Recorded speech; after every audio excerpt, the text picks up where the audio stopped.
Olá, meus futuros mestres e mestras. O meu nome é Ida Giovana, eu sou pesquisadora, mestranda e entrevistadora do Mestrando Cast.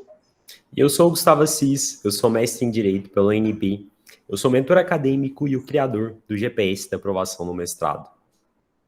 Bom, nós estamos aqui em mais um episódio do Mestrando Cast. Esse é o podcast que vai te ensinar tudo o que é necessário para você ser aprovado no mestrado. E o tema do episódio de hoje é Networking para aprovação em seleções de mestrado. Então vamos lá, Gustavo, o que é networking acadêmico? Ida, primeiramente, é um grande prazer estar aqui contigo, em mais um Mestrando Cast. E antes de responder a sua pergunta, eu gostaria de fazer o convite aqui para o pessoal que está nos assistindo para se inscreverem no canal e sempre mandarem sugestões de temas, se tiverem dúvidas também, por favor, interajam com a gente aqui para a gente sempre estar melhorando, os temas dos nossos próximos Mestrandos Casts. Respondendo a sua dúvida, Ida, em relação ao que é o networking, é uma dúvida que o pessoal, às vezes tem, eu vejo o networking acadêmico como um networking também do meio profissional. O que vai se diferenciar do networking profissional é o espaço que vai acontecer. No caso do networking acadêmico, no meio acadêmico, com pesquisadores, com os professores, que é basicamente você criar uma rede difusa de pessoas que compartilham oportunidades, que recebem e compartilham oportunidades. É um grupo ali de pessoas, quando você cria um laço com uma pessoa no meio acadêmico, com o objetivo de uma pessoa, por exemplo, que é da sua área, que pesquisa no seu mesmo tema, é muito interessante porque você vai trocar experiências. Eu sempre, todo congresso que eu participei até hoje, eu sempre saí desses congressos conhecendo mais pessoas, pessoas que me auxiliaram, pessoas que viraram coautoras de artigos meus, que a gente foi escrever em coautoria. Então, assim, é muito bacana a gente criar essa rede de pessoas, ir para esses eventos, ou mesmo em grupos de pesquisa, ou mesmo em redes sociais, de pessoas que têm aquele mesmo propósito que a gente e semelhantes se aproximam. Se a gente tá ali pesquisando um determinado tema, a gente tem muita chance de encontrar pessoas também pesquisando o mesmo tema e a gente pode ter essa compatibilidade com essas pessoas e, consequentemente, a gente começa a trabalhar juntos e criar uma relação ali realmente até de amizade. Então, eu vejo o network acadêmico como essa construção de rede dadivosa, sabe? De a gente conhecer novas pessoas, pessoas que podem nos auxiliar, nós podemos auxiliar essas pessoas e, consequentemente, a gente pode crescer também de forma conjunta, porque você bem sabe, né, Ida, que o meio acadêmico, por vezes, ele é muito solitário. Então, se a gente não cria esse hábito de sempre ir fazendo contato com novas pessoas, a nossa jornada ela tende a ser mais difícil. Às vezes é por orgulho, por vergonha, às vezes as pessoas, não quero ajuda, não quero me conectar com outras pessoas, vou ficar só aqui escrevendo sozinho, publicando sozinho, não participando de eventos, isso é muito ruim, porque ninguém cresce sozinho, principalmente no contexto atual que nós estamos, a gente cresce em rede. Esse é algo que eu acredito muito. Eu escrevi muitos artigos em coautoria, fiz eventos acadêmicos, então acho que quanto mais a gente puder crescer a nossa base, é claro, crescer também essa base de network com pessoas qualificadas, com pessoas que realmente não são oportunistas, que a gente vê muito no meio acadêmico também. Então, sintetizando aqui, Ida, eu vejo que o network acadêmico ele é fundamental. Ele é fundamental e é basicamente essa construção aí de rede com mais pessoas no meio acadêmico. Maravilha, Gustavo. Então fala pra gente, o que não seria networking acadêmico? Ida, o que não é network acadêmico e que às vezes as pessoas confundem? Primeira coisa, não é parasitismo. Ou seja, eu já conto aqui vários e vários casos de pessoas que se aproximaram de mim porque queriam benefícios próprios. Não era uma relação de troca, não era uma relação mútua. Era uma relação da pessoa, eu quero ali aproveitar que o Gustavo sabe mais sobre esse tema, eu quero consumir. Então, assim, não era uma relação de networking. Tanto é que essas pessoas hoje não fazem parte, essas pessoas que se aproximam apenas com esse objetivo de consumir, eu tento restringir para não fazer parte do meu círculo. Né? Então, eu acho que esse é um ponto importante. Network não é parasitismo, não é você pensar apenas no seu próprio umbigo, é você pensar no outro. É pensar no outro. O que eu posso auxiliar o meu colega? O que eu posso me voluntariar para poder auxiliá-lo? Numa pesquisa que ele está desenvolvendo, no artigo que ele está desenvolvendo, eu posso me voluntariar, por exemplo, para fazer uma correção desse artigo, eu posso me voluntariar, às vezes, para debater o tema dele, para ler e dar uma sugestão. Então, assim, isso é a essência do networking. O networking realmente real, não é parasitismo. E network também não é quem indica, né? O famoso QI. Às vezes as pessoas acham, eu preciso de um QI para ingressar, por exemplo, no mestrado, no doutorado. Se eu conhecer um professor lá de dentro, eu vou ser aprovado. Isso não é networking. E também não vai adiantar. Não é porque você conhece o professor que ele automaticamente vai assegurar a sua aprovação. Não funciona dessa forma. O que adianta? Ele vai... O que adianta você conhecer um professor se você não souber fazer uma pesquisa? Então, de nada vai adiantar. Então, network não é QI, não é parasitismo. Network é realmente você construir uma rede sólida de pessoas que se ajudam mutuamente.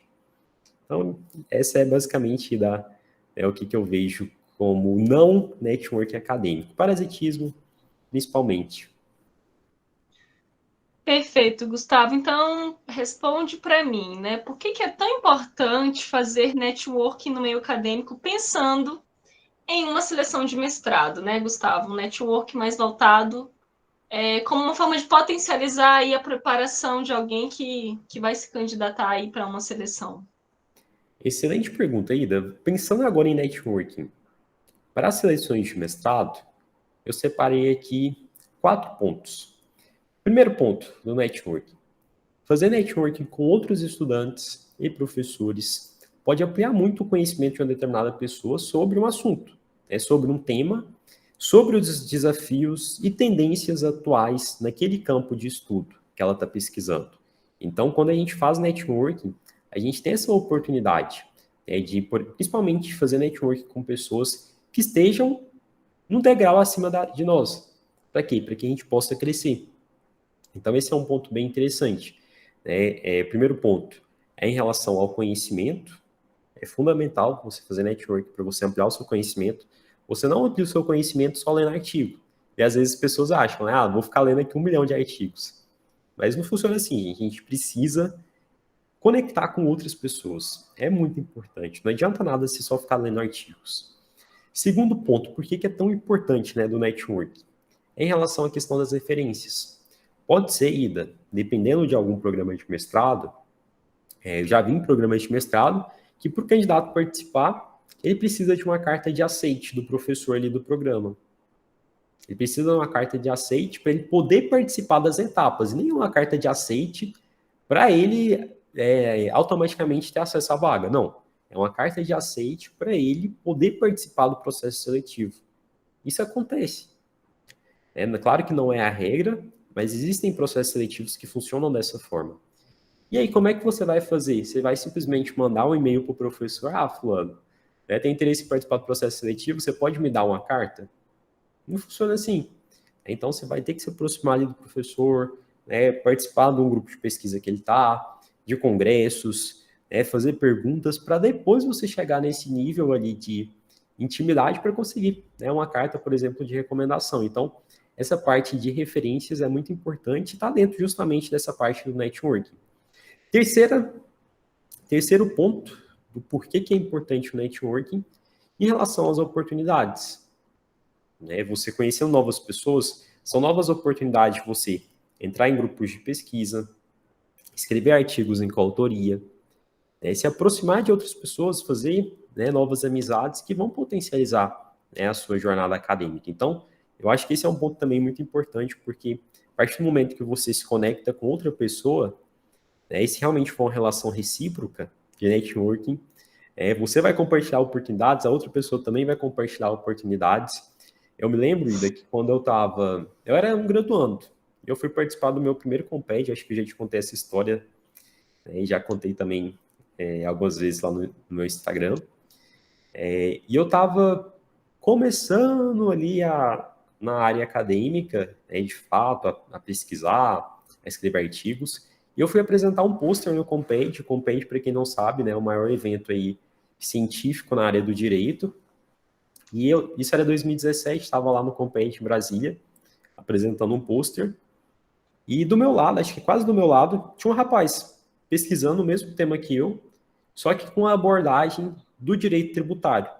E o meu tema era uma abordagem mais ali de direitos sociais, direitos humanos, era a questão do direito à moradia. Só que ele trabalhava a questão do direito à moradia numa perspectiva tributária.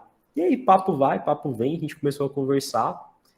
Ele chama Ricardo, e aí a gente foi conversando, peguei o contato dele, a gente viu que a gente tinha vários pontos ali em comum, e ele me falou, inclusive, esse tema aqui que eu estou desenvolvendo, eu vou apresentar num congresso lá em Coimbra, em Portugal.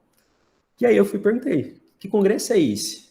Aí ele me passou as informações, e eu lembro que quando eu cheguei em casa, eu já fui correndo para pesquisar que congresso que era aquele. E eu fui lá, pesquisei e vi que ainda estava com prazo aberto para submissão. E o que eu fiz? Eu submeti um resumo, deu certo, foi aprovado. Pouco tempo depois, eu tive a oportunidade de participar desse congresso lá em Coimbra, na Universidade de Coimbra, em Portugal. E aí encontrei novamente esse amigo que eu fiz no Comped. Lá nesse Comped a gente fez amizade com outro rapaz, que era o Vitor. E aí a gente se reuniu e falamos, vamos escrever um artigo nós três, quando a gente voltar para o Brasil. E foi o que a gente fez. Quando a gente voltou para o Brasil, a gente escreveu um artigo em coautoria e apresentamos em Curitiba, em um evento também muito bacana da Academia Brasileira de Direito Constitucional. Então, assim, se eu não tivesse, olha a escadinha, se eu não tivesse conhecido esse rapaz lá no Comped, se eu não tivesse aberto a minha boca para conversar com ele, para me aproximar, para me conectar, eu não teria nem teria descoberto essa questão desse congresso. Eu não teria participado desse congresso lá em Portugal, a gente não teria se conectado lá, não teríamos participado do evento em Curitiba. Então, a gente criar essa rede é muito importante. São novas oportunidades que vão surgindo. E outra questão também, Ida, do quão importante é esse networking, que é um quarto ponto que eu anotei aqui, é a questão do suporte. É muito importante que a gente tenha pessoas para poder nos auxiliar, para poder criticar as nossas ideias. Então, por exemplo, eu estou pensando aqui, Ida, num tema de projeto. E eu tenho a liberdade de chegar para você e falar, Ida, eu estou pensando nesse tema aqui de projeto, o que você acha? Estou pensando nesse problema de pesquisa aqui, o que você acha? Você acha que está bem delimitado? Então, a gente tem essa liberdade de conversar, de dar feedbacks um para o outro em relação à pesquisa. E, às vezes, quando a pessoa, principalmente quando está começando, ela não tem ninguém ali no meio acadêmico. Então, por isso que é tão importante, principalmente para quem está começando, nessa jornada na vida acadêmica, quer ingressar no programa de mestrado, se conectar com outras pessoas para poder te apoiar, para te dar um suporte, e esse são basicamente os 4 pontos, Cida, que eu vejo do quão importante é o network. Primeiro ponto, questão do conhecimento. Segundo ponto, referências, pode ser importante para determinadas pessoas, para determinados processos seletivos. Terceiro ponto, oportunidades que podem surgir. E o quarto ponto, como suporte. Perfeito, Gustavo. Então, você pode citar algum exemplo de pessoas que você conhece que foram beneficiadas com o networking acadêmico? Ida, eu já dei meu próprio exemplo, que em relação na época que eu era apenas um graduando, mas eu poderia citar aqui exemplos de diferentes mentorados lá do GPS, que a partir da mentoria começaram a se conectar com mais pessoas. Vou citar um caso que eu já citei também algumas outras vezes, da Isabela com a Marina.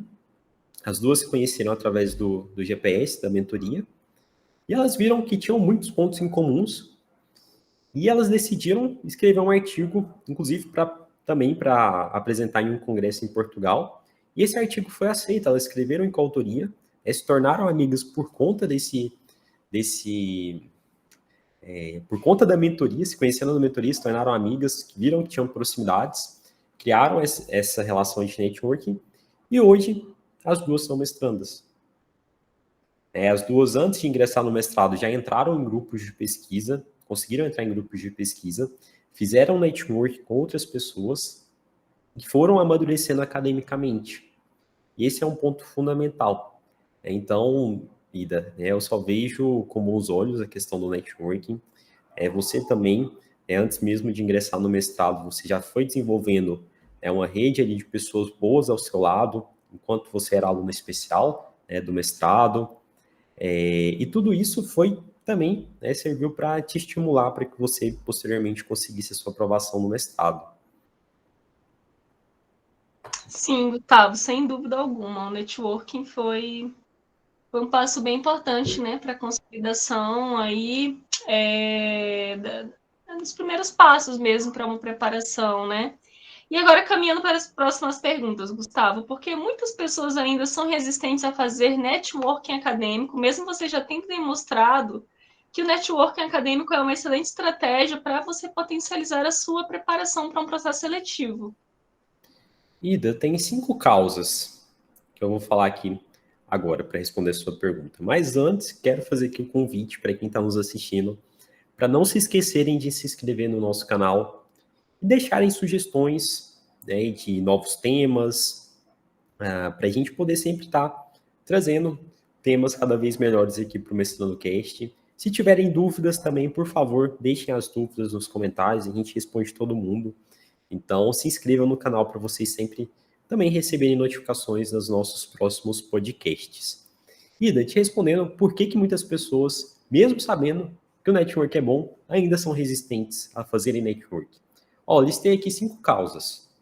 Primeira causa, que é muito comum, timidez. E esse é um ponto que não tem como, a gente precisa romper. A gente tem que ser ali cara de pau. Eu também me considero assim, uma pessoa que era muito tímida, mas eu fui rompendo essa barreira. E a gente só rompe quando a gente se coloca em movimento. Pensar de forma estratégica, quais são as pessoas que você quer se conectar, que são importantes para a sua carreira.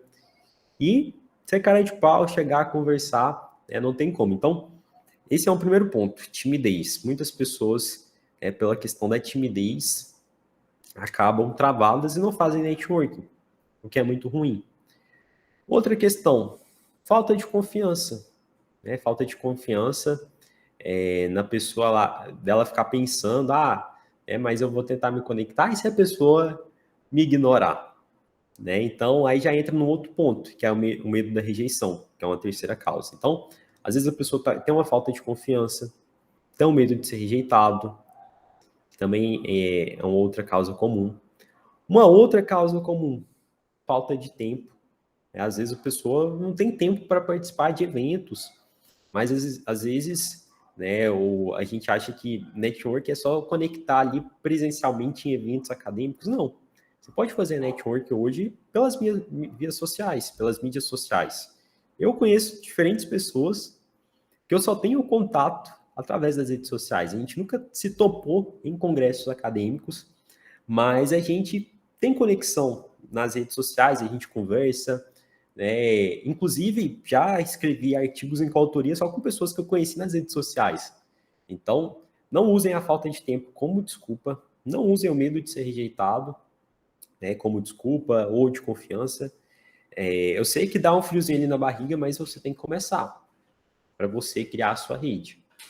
E também, uma outra causa ainda que é muito comum, e que eu vejo, inclusive, pessoas que já estão no meio acadêmico há muitos anos, que já são doutoras, que é a crença de que o sucesso vem de um esforço individual. Acho que a pessoa ela é autossuficiente. Eu sou autossuficiente, eu vou publicar artigos sozinho, eu não vou dar nem crédito para o pessoal aqui do meu grupo de pesquisa, e isso acontece. Então, assim, tem pessoas que são muito individualistas no meio acadêmico, que elas não querem compartilhar os méritos. E essa pessoa ela vai trilhar um caminho muito solitário. Ela vai ter mais dificuldade na carreira acadêmica dela.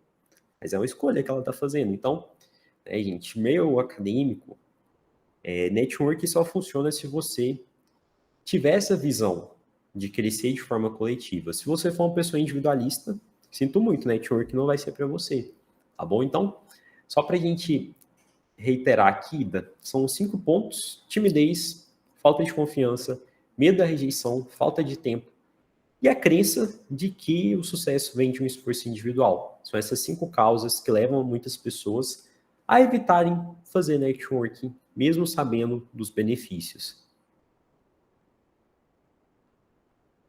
Maravilha. Mas, Gustavo, não basta só a gente fazer networking, né? A gente precisa saber como fazer o networking. Então, me responde, né? Existe alguma forma ruim de fazer networking ou qual a pior forma de fazer networking?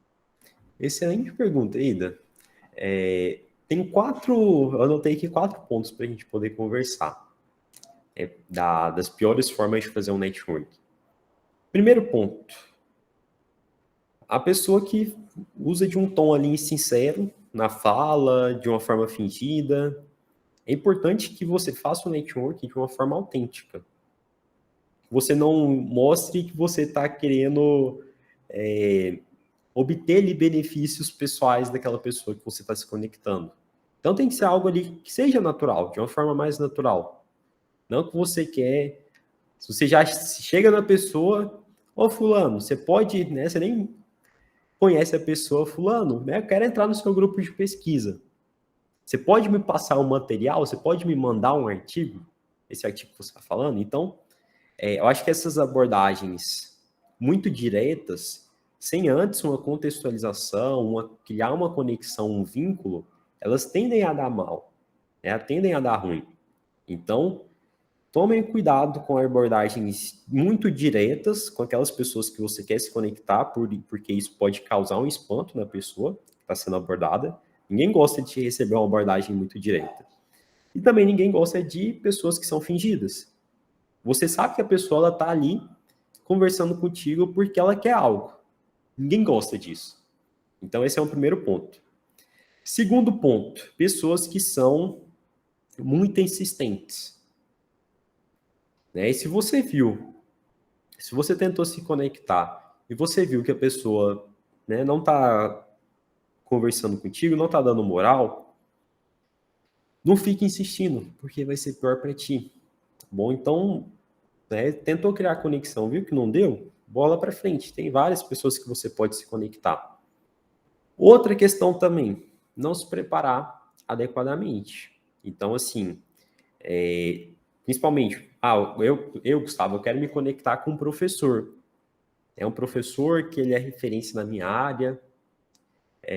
Então, o que você tem que fazer para se conectar com esse professor?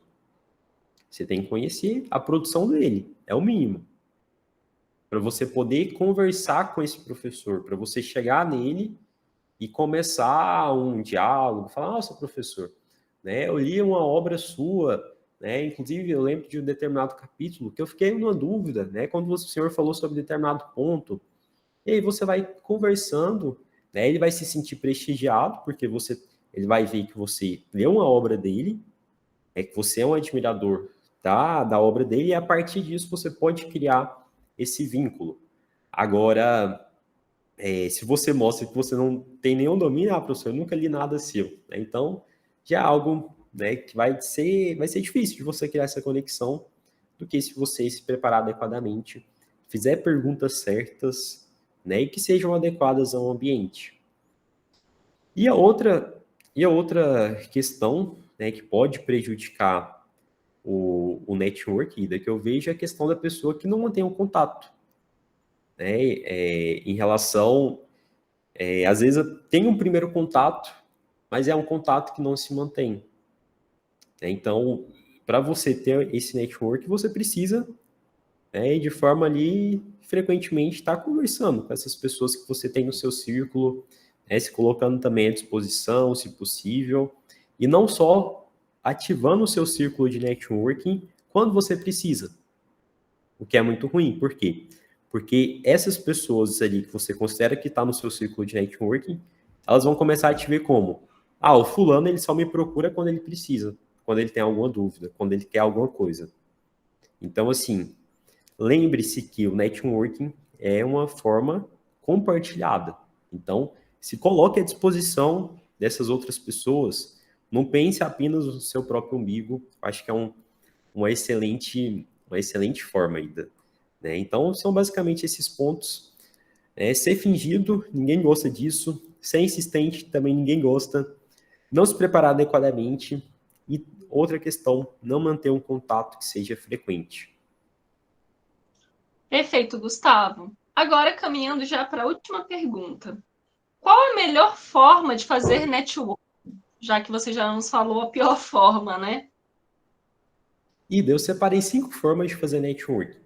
Muitas pessoas acham que para network acadêmico você tem necessariamente que participar de congressos.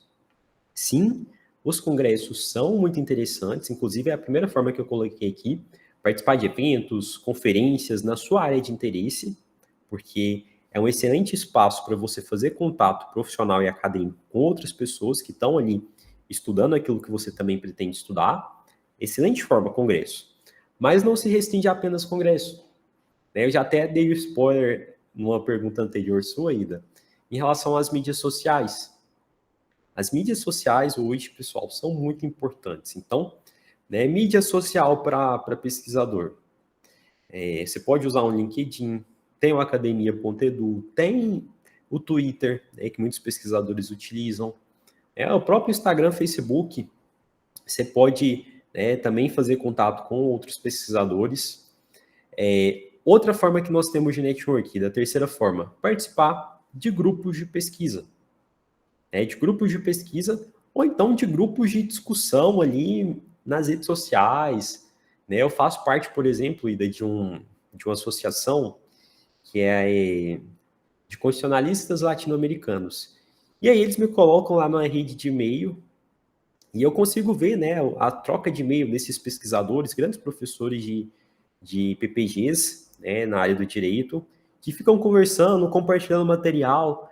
Então, participe desses ambientes, é muito bacana, você pode ter acesso a materiais, ver o que o pessoal está discutindo, mesmo que você não participe ali diretamente, você vai também sendo beneficiado. Fora também os grupos de pesquisa, que aí você vai ter uma participação ainda mais ativa, que é muito bacana. Inclusive lá no GPS, eu ensino para os mentorados como encontrar grupos de pesquisa e como participar desses grupos, mesmo que você esteja afastado da vida acadêmica, é super possível. Às vezes as pessoas acham que participar de grupo de pesquisa é só quem já está ali na universidade, e não é. Tem muitos grupos que são abertos. Uma quarta forma, Ida, que eu vejo que é bem bacana, é participando de grupos de mentoria. Como, por exemplo, aconteceu o caso que eu dei em uma pergunta anterior que você me fez, e eu citei o caso da Isabela e da Marina.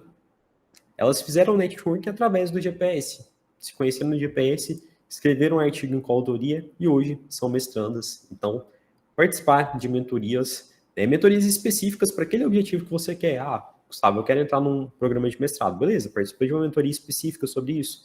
Gustavo, quero escrever um artigo. Participa de uma mentoria sobre isso. E por fim, Ida, um outro lugar local que é bacana para as pessoas conseguirem fazer networking é em relação a projetos, eventos, que você pode se voluntariar, por exemplo, para organizar um evento na sua área do conhecimento, ou para organizar algum projeto, ou para se voluntariar, por exemplo, no caso da revista. A gente tem a revista lá da UNB, que você pode se voluntariar, por exemplo. Então, existem formas de você se voluntariar em projetos acadêmicos, e que, consequentemente, vai fazer com que você expanda o seu ciclo de networking, o que é muito interessante para ti. Então, basicamente, são esses 5 pontos que eu anotei para a gente conversar: participar de eventos, usar as mídias sociais de forma adequada, participar de grupos de discussão ou mesmo de pesquisa, participar de mentorias e se voluntariar para projetos. São essas 5 formas. E, Ida, antes de passar a palavra para ti novamente, queria fazer aqui, reiterar o convite para o pessoal se inscrever no canal para sempre receberem notificação dos nossos próximos podcasts. Se tiverem dúvidas, sugestões, críticas, por favor, também deixem nos comentários, que vai nos auxiliar bastante para que a gente sempre traga conteúdo de qualidade para vocês. Bom, Gustavo, e a gente vai ficando por aqui, né? Esse foi mais um episódio do Mestrando Cast. Lembrando que esse é o podcast que vai te ensinar tudo o que é necessário para você ser aprovado no mestrado. E o tema do episódio de hoje foi Networking para aprovação em seleções de mestrado. Gustavo, foi um prazer participar de mais um episódio e até o próximo episódio. Obrigado, Ida. Foi um grande prazer e até a próxima, pessoal.